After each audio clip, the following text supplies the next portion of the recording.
అందరికీ నమస్కారం. AP intermediate అదేవిధంగా టీఎస్ ఇంటర్మీడియట్ 2024కి సంబంధించి పేపర్ కరెక్షన్ అనేది ఏ విధంగా జరుగుతుందనేది ఒకసారి ఈ వీడియోలో మీకు నేను క్లారిటీగా చెప్తాను. ముందుగా ప్రతి ఒక్కరు కూడా వీడియోని తప్పకుండా లైక్ చేయండి. ఛానల్ ఇంకా సబ్స్క్రైబ్ చేసుకున్నట్టయితే ఛానల్ని తప్పకుండా సబ్స్క్రైబ్ చేసుకోండి. సో ఫ్రెండ్స్, ముందుగా 2 స్టేట్లకు సంబంధించి చూసుకున్నట్టయితే ఈసారి ఆల్రెడీ పేపర్ కరెక్షన్ అనేది వెంటనే స్టార్ట్ అయితే చేయడం జరిగింది.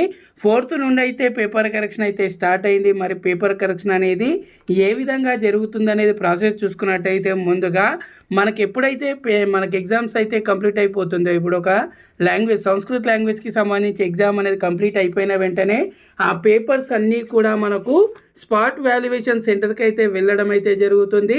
సో మనకు కొన్ని స్పాట్ వాల్యుయేషన్ సెంటర్స్ అయితే ఉంటాయి. అంటే పేపర్ కరెక్షన్ అనేది ఎక్కడ చేయాలనేది కొన్ని సెంటర్స్ అయితే డిసైడ్ అయితే చేయడం జరుగుతుంది. ఆ సెంటర్లు అనేది స్పాట్ వాల్యుయేషన్ సెంటర్ లేదా క్యాంప్స్ అనేది అనడం జరుగుతుంది. ఆ విధంగా మనకు కొన్ని డిస్ట్రిక్ట్లలో అదేవిధంగా మెయిన్ సిటీస్లో ఈ స్పాట్ వాల్యుయేషన్ సెంటర్స్ అయితే పెట్టడం జరుగుతుంది.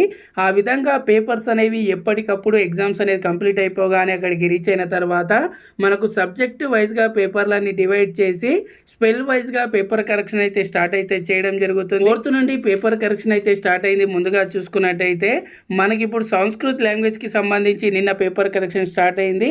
ఆ విధంగా మనకు స్పెల్ 1, స్పెల్ 2, స్పెల్ 3, స్పెల్ 4 ఈ విధంగా ఒక్కో స్పెల్లో కొన్ని సబ్జెక్టులను తీసుకొని పేపర్ కరెక్షన్ అయితే చేయడం అయితే జరుగుతుంది. మరి పేపర్ కరెక్షన్ ఏ విధంగా చేశారంటే ప్రతి సబ్జెక్టుకి సంబంధించి కొంతమంది లెక్చరర్స్ అయితే గ్రూప్స్గా పేపర్ కరెక్షన్ అయితే చేయడం అయితే జరుగుతుంది. మరి డైలీ చూసుకున్నట్టయితే ఒక్కో సబ్జెక్ట్కి సంబంధించి ఒక్కో లెక్చరర్కి చూసుకున్నట్టయితే 30 పేపర్స్ అయితే ఇవ్వడం అయితే జరుగుతుంది. 30 పేపర్స్ అనేది వాళ్ళు పేపర్ కరెక్షన్ అయితే చేయాల్సి ఉంటుంది. మరి పేపర్ కరెక్షన్ అనేది చేసేటప్పుడు ఏమేమి చూస్తారంటే మెయిన్గా చూసుకున్నట్టయితే ప్రతి పేపర్ని క్షుణ్ణంగా అంటే ప్రతి లైన్ అయితే ఎవరు కూడా వెరిఫై అయితే చేయడం అయితే జరగదు. మెయిన్గా మీరు ఏం రాశారన్న దానిపైనే మార్క్స్ అయితే వేయడం జరుగుతుంది. కొంతమందికి ఒక డౌట్ అయితే ఉంటుంది, మేము హాఫ్ ఏ రాసాము, మరి దానికి మార్క్స్ అనేది యాడ్ చేస్తారా, సగం మార్క్స్ అయినా వేస్తారా లేదా అనేది ఈ విధంగా చాలా డౌట్స్ అయితే స్టూడెంట్స్ అయితే అప్పుడప్పుడు కామెంట్స్లో అడగడం అయితే జరుగుతుంది.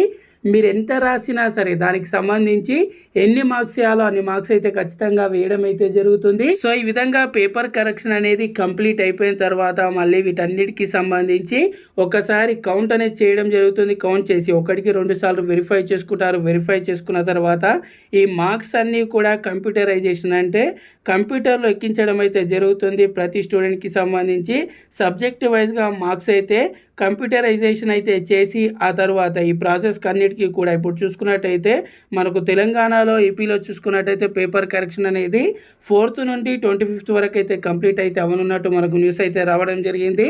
ఆ తర్వాత ఈ మార్క్స్ అన్నీ కూడా డాటా ఎంట్రీ చేయడానికి మనకు ఎంత లేదనుకున్నా 10 to 15 days టైం అయితే పడుతుంది. ఈ విధంగా పేపర్ కరెక్షన్ చేసిన తర్వాత మనకు రిజల్ట్స్ అనేది అనౌన్స్ అయితే చేయడం జరుగుతుంది. ఈ వీడియో అనేది మీకు యూస్ఫుల్గా అనిపిస్తే తప్పకుండా లైక్ చేయండి. అలాగే ఛానల్ ఇంకా సబ్స్క్రైబ్ చేసుకున్నట్టయితే ఛానల్ని తప్పకుండా సబ్స్క్రైబ్ చేసుకోండి. Thanks for watching. జై హింద్.